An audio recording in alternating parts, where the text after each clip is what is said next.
What's up, everybody, and welcome to a brand new episode of the Game in a Week show. For your entertainment this week, you have myself, Matt Southwell, and my good friend, Ashley Dye. And me.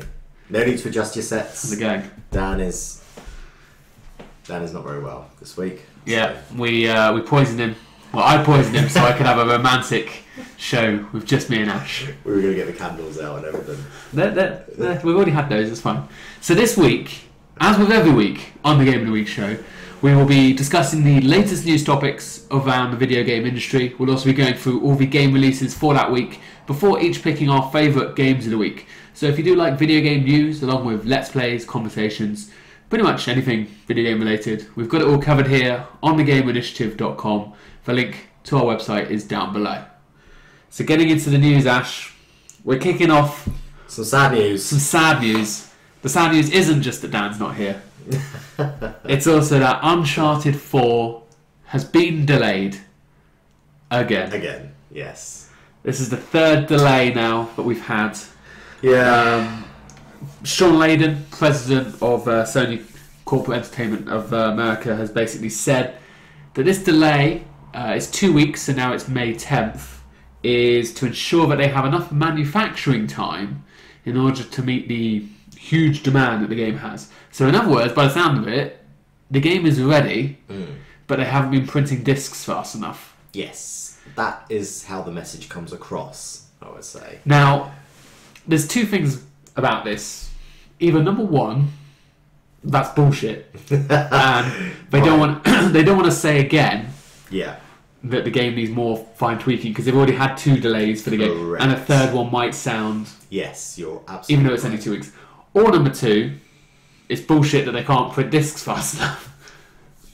I don't think it's the whole truth, personally. I think it is that they have got a delay with, getting the last few things done on the game, and they probably didn't want to give for a third time that same excuse because, we've had this conversation many times where if you're going to delay a game, delay it for a little bit longer or delay it for... Don't try and cut corners. Like, if you're going to delay it, if you think it's going to take 2 weeks, delay it for 3.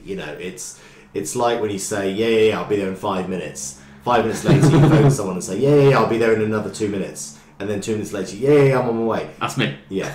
So, it just becomes irritating after a third time. Yeah. When they just recently, well, not recently, it was Christmas Eve, wasn't it? I think they did it, where they delayed it, said we're not going to reach the March deadline, it's going to have to go to April. Yeah. And like you said, maybe they thought they could do it in a month, and then it turned out that they're just not quite there, because if it was coming out in April, they would have to be getting quite near the end of development now. Oh, yeah. Because about a month before it has to go through certain everything, so maybe I don't know, maybe the game is done. But I'm with you, I think it's maybe Sony taking the fall for Naughty Dog, because when was the last time you heard that a game couldn't print enough discs? Never. Yeah.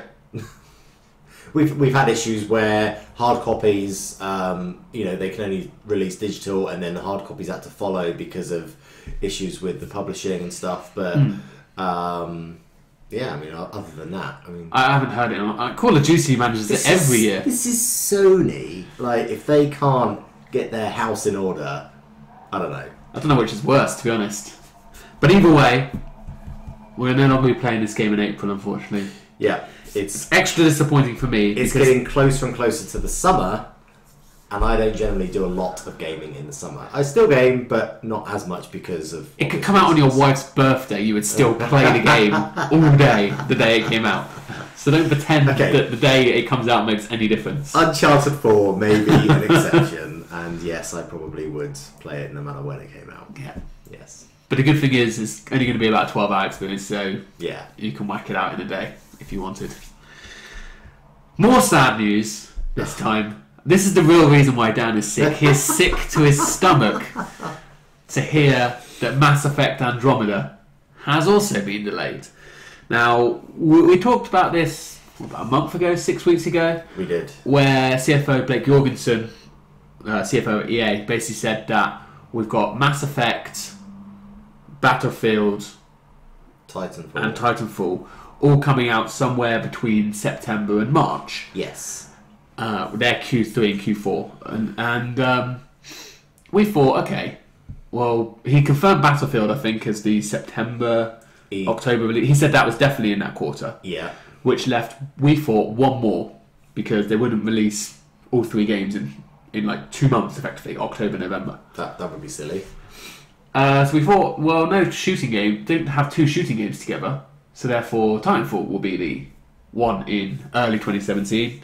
It now appears that Mass Effect is indeed that one coming early 2017, January through March, their 4th quarter, fiscal quarter, and that Battlefield and Titanfall will both be releasing in their 3rd fiscal quarter, i.e. between October and December. Thoughts? I don't know. I think... cool, yeah. I think if Mass Effect's going to be delayed, or not delayed because they never gave a firm date, it's still saying he might have got it wrong. Because at the time this story, the day after the story broke, it was still saying holiday 2016 on the Mass Effect website. So there is a possibility that the CFO has got confused, although he should know when his games are coming out.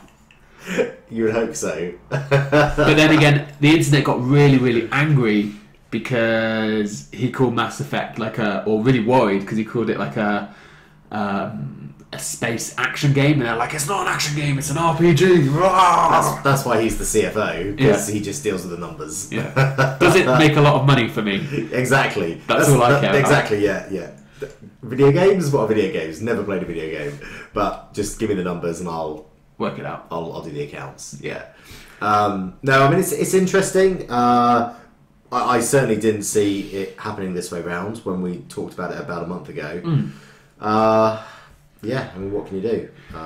I think it's very plausible that Mass Effect will get pushed because we have heard very little. Now, they could have been doing the Fallout 4 approach, or it could just be that the game is not as ready as they want it to be. So let's get out well ahead and say it's coming in this quarter before they actually even announce a date, because the closer and closer it gets to the holiday, the more and more you assume it's coming. Yeah.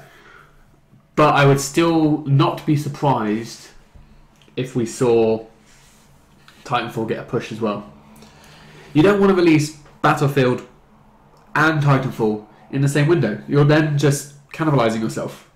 I don't see that there would be any benefit. You know, clearly there are a lot of people that will only buy, one game every sort of 6 weeks, 2 months, and even less than that, if I'm honest.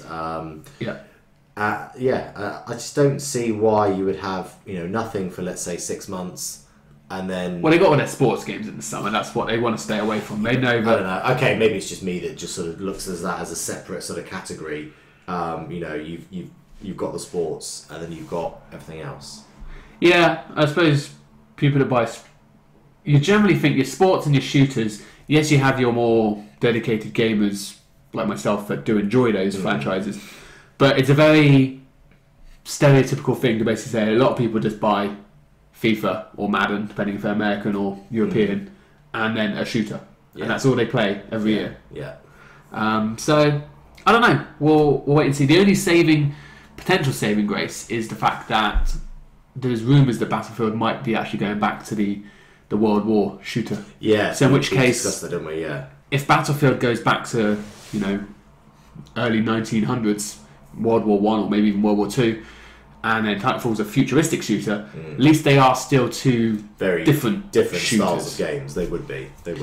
But actually, that could actually work, I think. One thing I would just like to add in here before we move on, while we're talking about the numbers, one thing that old Jorgensen was very happy to discuss was Ultimate Team, the mode that you see in Madden and FIFA and NHL, and he's told us that generates EA $650 million a year. That's not total, that's every year. Yeah. So, and that's half of their digital content that they make. So half of all microtransactions is made on Ultimate Team. And the fact that you don't actually even have to pay money to use Ultimate Team, like it's just if you want to, basically what it is, because I don't think you really play it, you buy packs to unlock better players. It's all about building the Ultimate Team, and you buy packs. You can buy them using the in-game currency, or you can use real-world money. So that's how much real-world money is being used to buy these packs. That's a lot. So everyone that moans about microtransactions, there's a lot of people still buying them. This is not just 1 or 2 people spending all their money. This is millions of people. Talk with your wallet. Yeah. Exactly. Let's get to some happy news now. 10 minutes in. I know. And not a glimmer of hope. No, that's depressing. Come on. Sean Murray. You may know that name. If you don't, he is the founder of Hello Games, the little studio in the UK that are making a game, little indie called No Man's Sky. You may or may not have heard of it. It brought us fame when we talked about it. Oh, yes. Mini fame. I think it was like 3,000 views. Yeah. Fame by our book compared to like the 20, if that, views we normally get. We'll take it. Sean Murray has now announced an actual date that we will be getting our hands on this adventurous space exploration title, June 24th.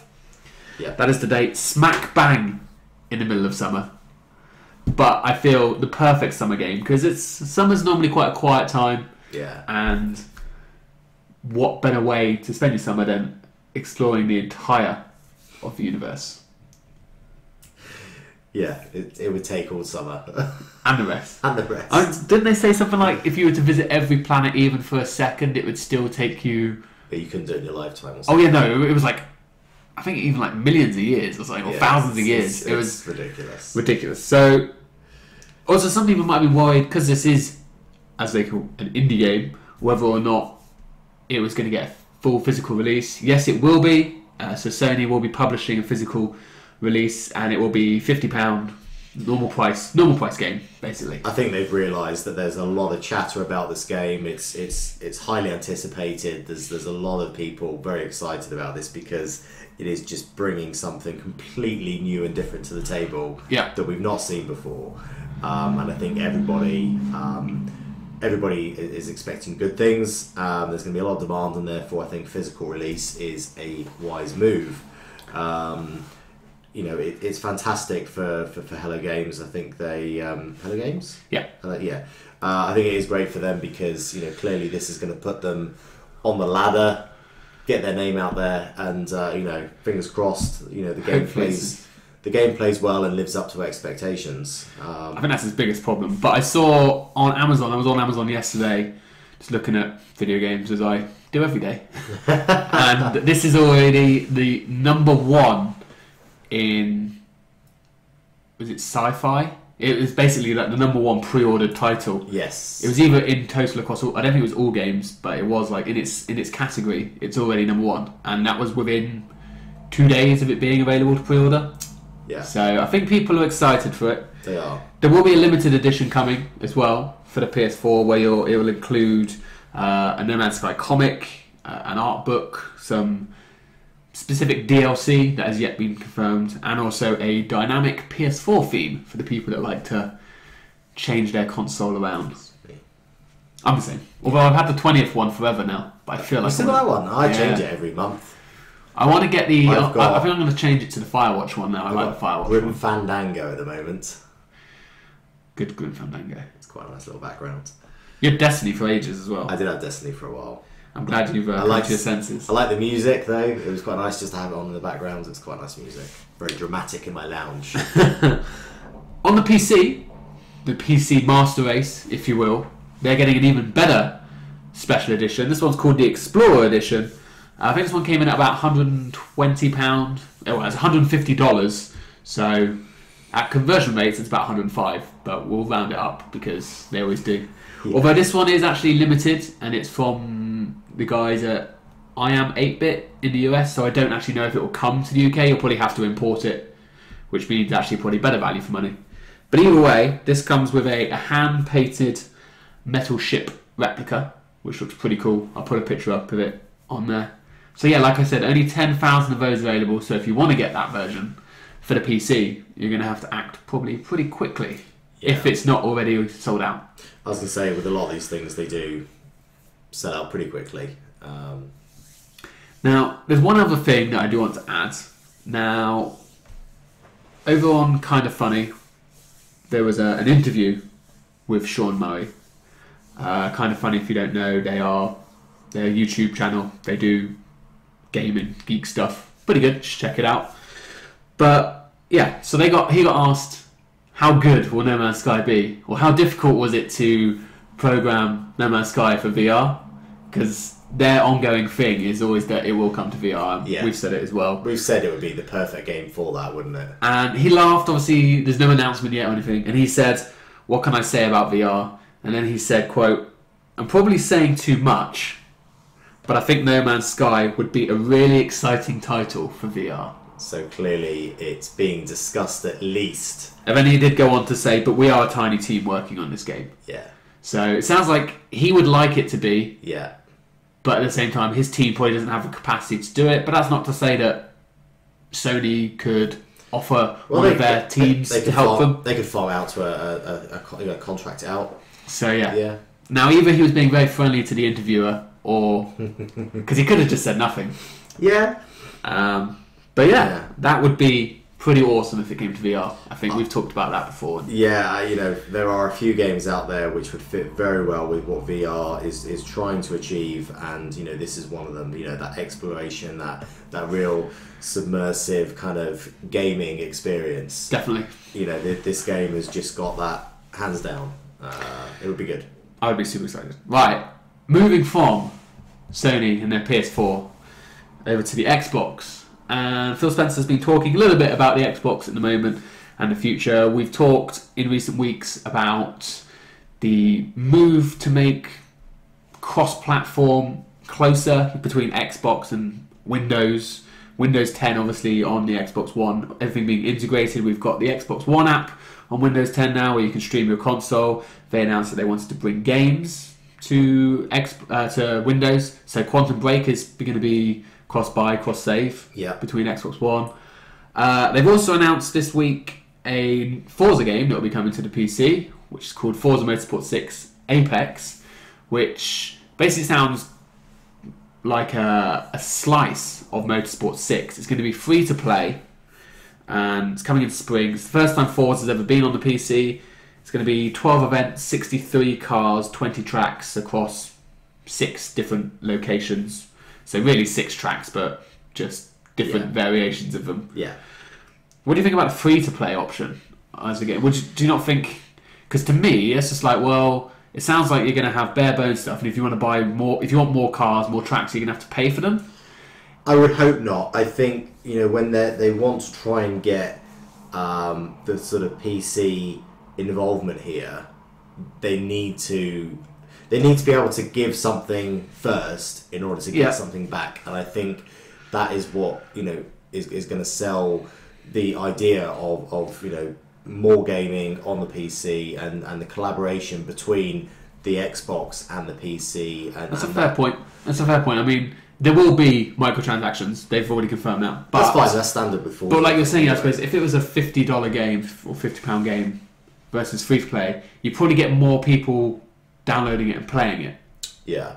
Now, granted, they might not actually end up spending any money on it, but it like I said, it gets the game into more people's hands. I think that's what they've got to do. They've got to sell the idea. It's sensible, I suppose. Yeah. And I mean, I don't know. That's just my thoughts. I think that they need to encourage people that are gaming on the PC that maybe don't have an Xbox, but that want that Xbox experience, if you like, and access to the Xbox games. And this is a very good way to do it.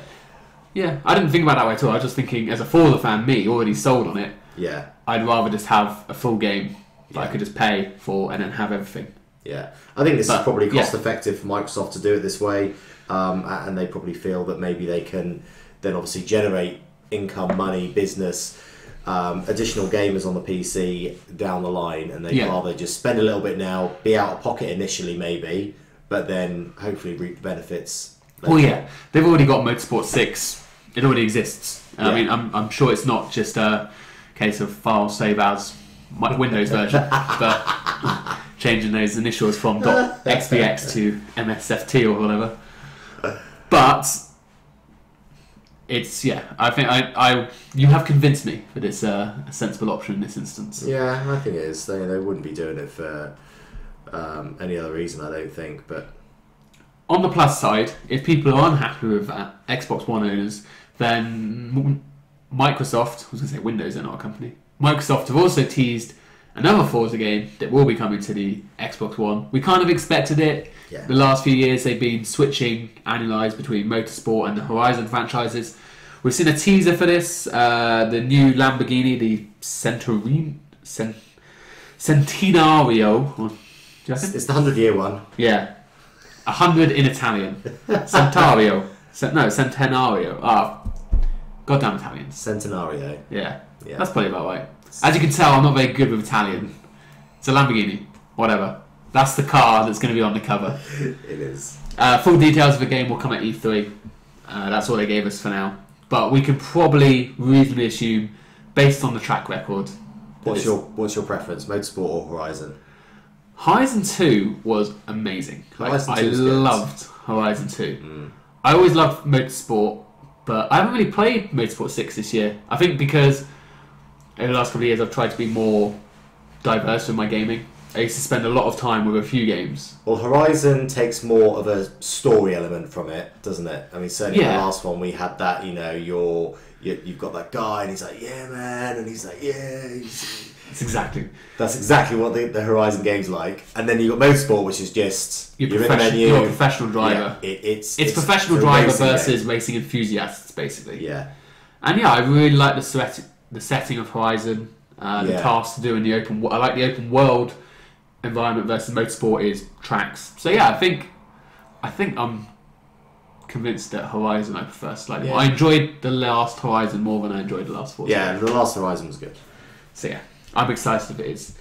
With Xbox, with staying on the Windows and the Microsoft and the Xbox and all of that integration, Phil Spencer has been talking about how we might see a little bit of change of consoles in the future. He said maybe we'll see more hardware innovation in the console space. He also said that maybe we will see them come out with new hardware capability during a generation. So this was all part of they said that due to the increased integration of Windows 10 on the Xbox One, it means that they can make changes and still keep the games being compatible both forward and backwards. So what that sounds like almost is that they're going to be releasing some sort of bolt-on tech in order to upgrade your Xbox One. People have talked for a while that the console's underpowered and it doesn't do enough, and this would address it, but I don't know how console gamers would feel about, because the idea about a console is it's plug and play. You don't have to know anything fancy. Yes. And you don't have to, but once you buy it, that's it. There's no needing to upgrade it all the time. That's the whole point of the console. I think it's very fair that they do they fill up pretty quickly. We see a lot of these sort of third-party manufacturers making things that can be bolted on for extra storage space or processing power for these different things. But this is actually coming from the horse's mouth. So clearly they realise that there is a requirement for it. There's a demand there for it. It's something I'm looking at the moment with my Xbox. So, but that's more hardware space. You're thinking it is rather than. It is. So, I mean, it's one space, thing allowing yourself to have more hardware, which I agree. Microsoft really kind of missed the boat with it. 500 gig they gave us to start. I was like, that's not enough. Yeah. And then they've now started coming out with 1 terabyte, and even that's.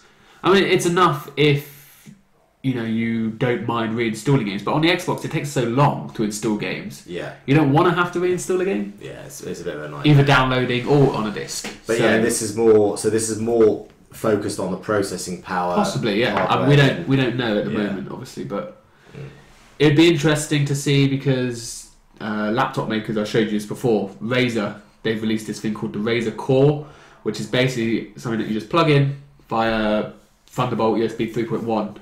And it basically gives the laptop more powerful GPU. Basically, it gives like the equivalent of a desktop graphics card, but you don't have to have, because obviously if you see these new graphic cards, they're huge, which you could never fit into a laptop. So they now have it plugged in, and then it works that way. As so external. Maybe we'll see it in the future. I don't know. It'll be interesting. I don't know. They need to be careful with it though, because PC gamers, they're always expecting to upgrade. Console gamers, maybe not so much. But to have, I suppose it's weighing up that option of what's your demands going to be for this. There is going to be demands. I mean, from the likes of me and you, we would. But it is, is it? How far do you go? pimp my Xbox.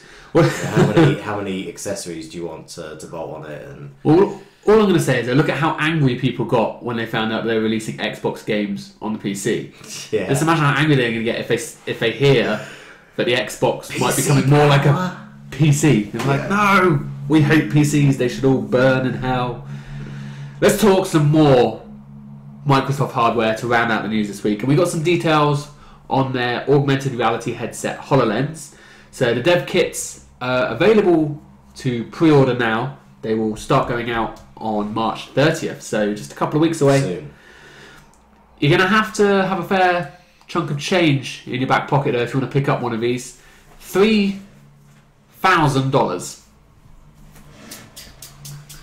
It'd be better if we actually had money. Yeah, I know. But so that's a lot of money. I mean, it's a dev kit. It is early stage. Obviously, I'm almost certain they would never release.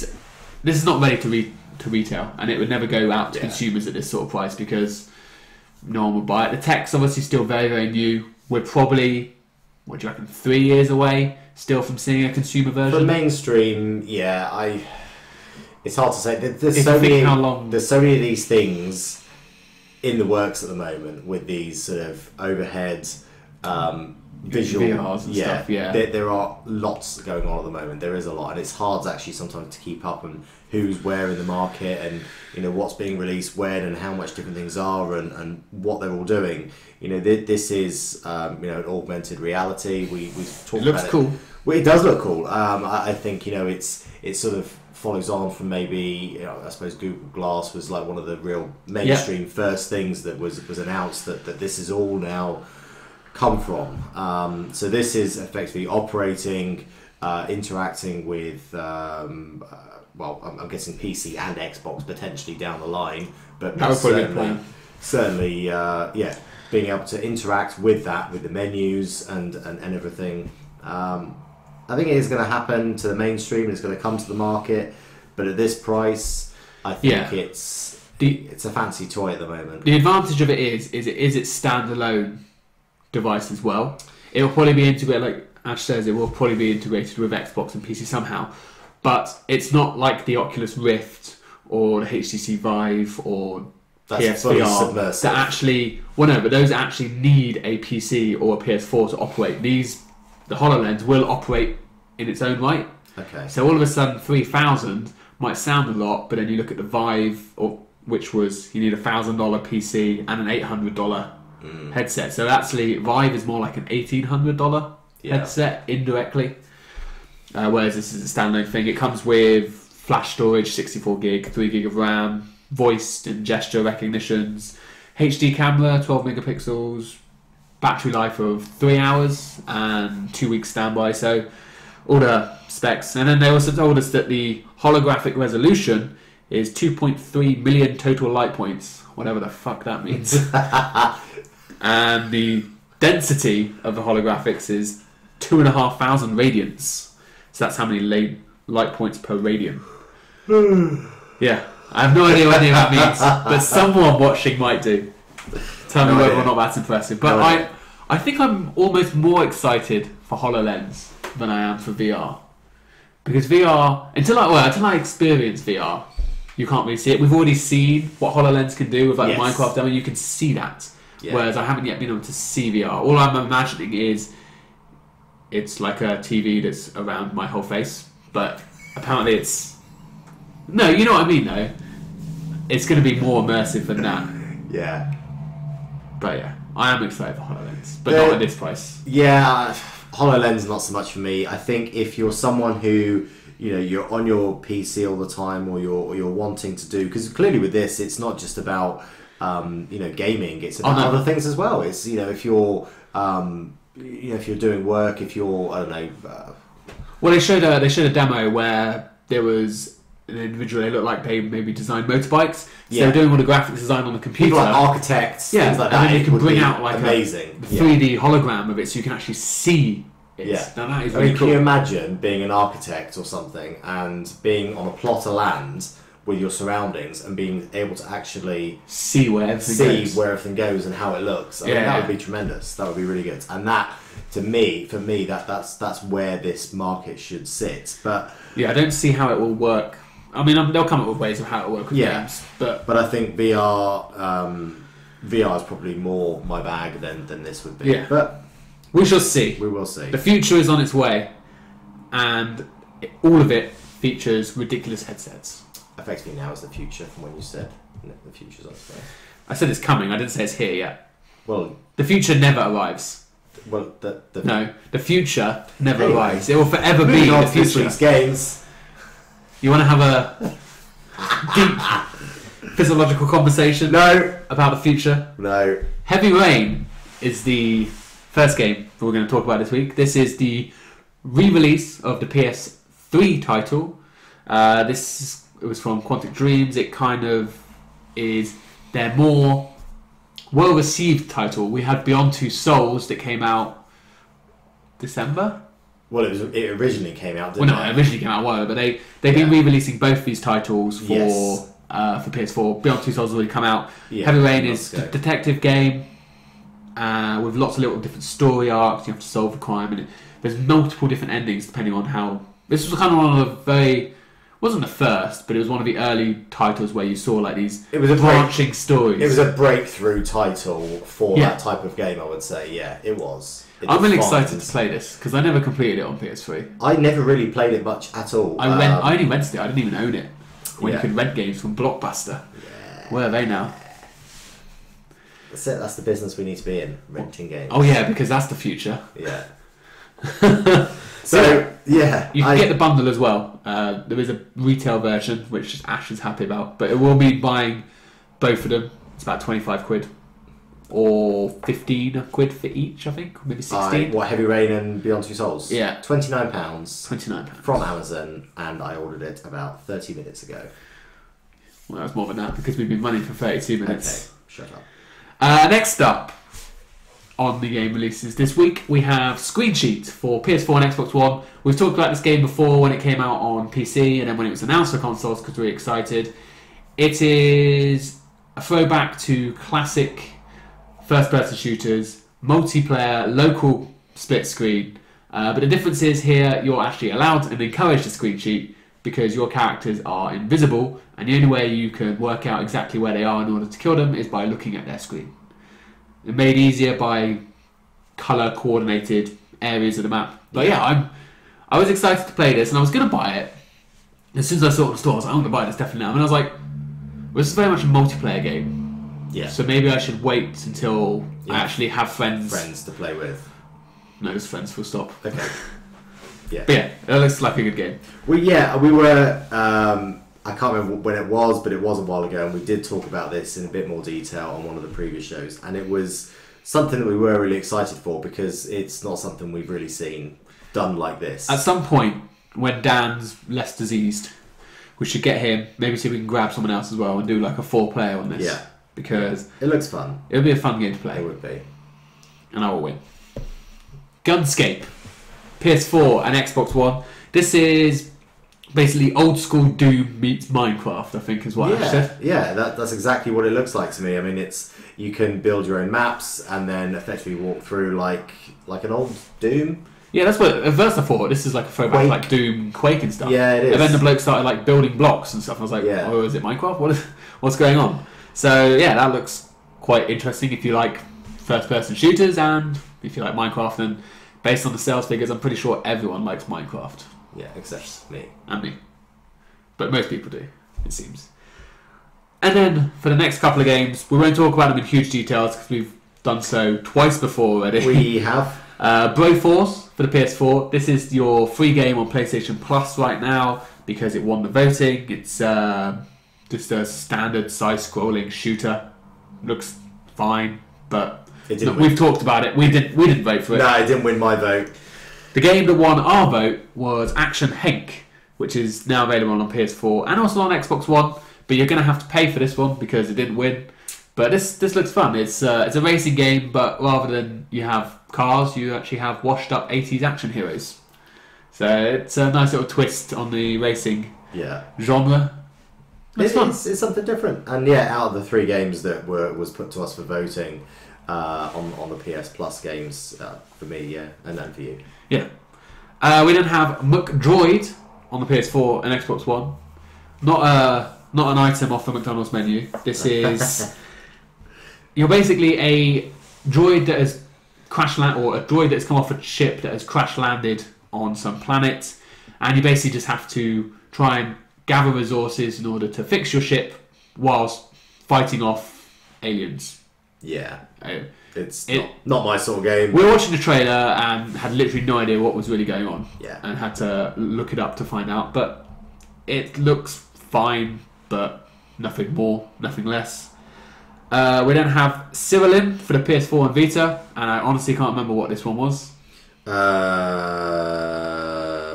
Pass. Right. Basically, there's a trailer running for the game right now, Cyrillin. which looks like a game for the PlayStation. I honestly can't remember. I think I left the room when this was playing because I'm dedicated to the cause. I'm pretty sure it was not that good because if it was that If good, it was good, we would have remembered. yeah. Yes. We remember all of them normally. Yeah. Ironcast. This was sort of the PS4 Xbox. This is the mech shooter. Yeah, the sort of come across a mobile game there potentially. I think I don't know. Yeah, I don't think so. Maybe. I mean, it's got that sort of I don't know. It's just it's a mech battle shooter. Yeah. It looks fine. I actually quite like the art style on this. It looked kind of something slightly different. I was intrigued by it, but I'm not going to buy it. But nothing more. And then rounding out the show, we have Square Heroes on PS4, which just looked like a kind of arena shooter, multiplayer, local co-op. Yeah, it's your sort of floating through sort of caverns and various bits and pieces. You get your multipliers for your kills, your streaks, and collect coins. I mean, it looks playable. I mean, out of I'm not going to play it. No. Out of some of these games, I would say it's one of the better ones, maybe. But I remember Cyrillin now. It was the RPG roguelike game. Oh, where yes. You wander through randomly generated dungeons and Yes. tame animals Right. in order to make them attack, and then you go around collecting other stuff. Yeah, you resources. can only see so much of the map at any given time, and as you move, it randomly generates the next piece, Yeah. etc. So, I remember that now. and you can gather people as you A lot work of your way deep through. RPG elements into that. Yes. So I do remember. As soon as I read the first Yeah, line, yeah. I was like, I remember, Yeah, I can picture yeah. it now.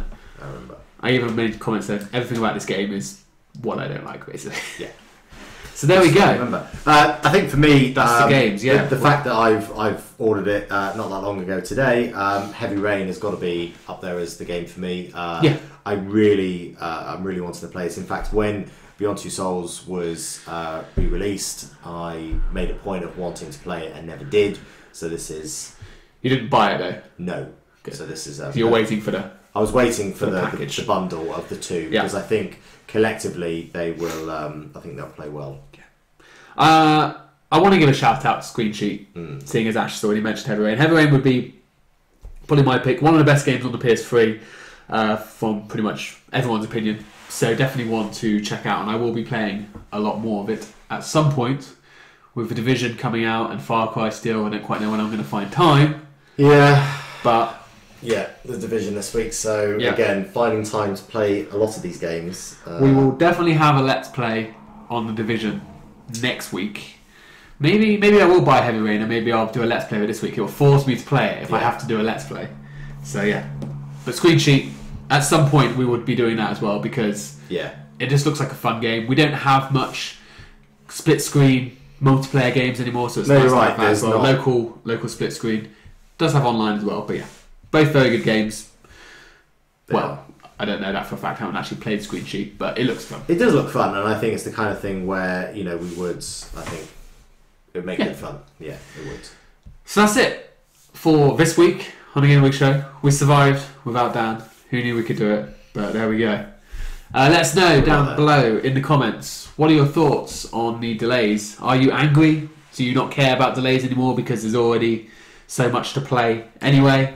Yeah. No Man's Sky, obviously very excited. You're going to be picking it up. And let us know maybe if you've played Screen Sheet how it plays because it's definitely one we are interested in here. But for now, Ash. Thanks, Matt. Thank you. Thanks, Dan. It's been Dan's best show to date. 87 episodes in. Hope you get better soon, Dan. Yeah. Thanks for watching, everyone. We'll see you all next time.